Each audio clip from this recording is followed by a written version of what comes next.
Welcome back to the Caregiver Minute, where every weekday family and professional caregivers gather to refine their skills, gain inspiration, and prepare to serve.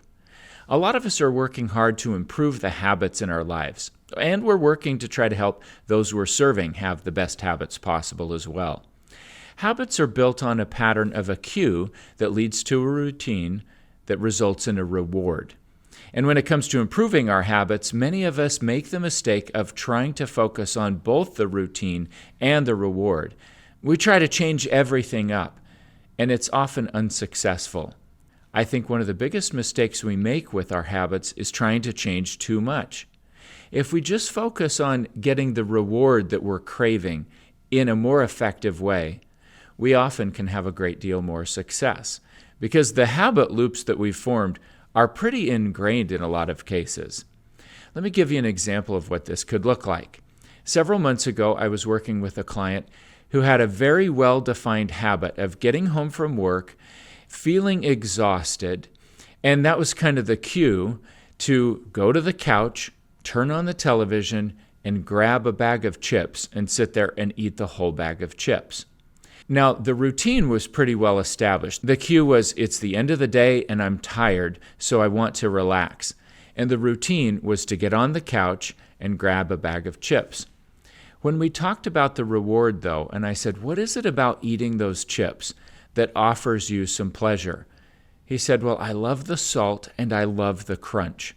So I suggested maybe there was a more effective, healthier way to get salt and crunch. And we talked about how he could toast his own almonds, put a little bit of avocado oil on them, sprinkle them with sea salt, and have a really good snack that's going to be far less damaging and more likely to help him achieve his health goals than eating a bag of potato chips.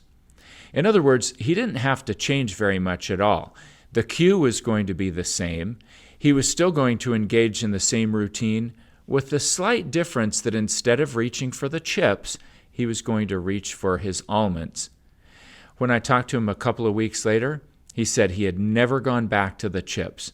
It was very easy for him to maintain it because we really only changed the way that he got the reward. He needed something crunchy, something that he could do with his hands, something that provided a little bit of salt, and he got all of those things. He just got it in a more productive way.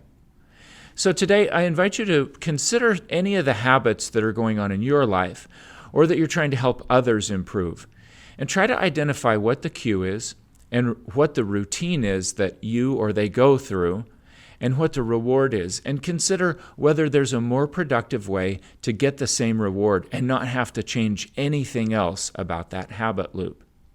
I hope as you do so that you'll have some insights that make a difference for you and for the people that you serve. Well, thanks for watching. I look forward to seeing you again tomorrow for another episode of the Caregiver Minute.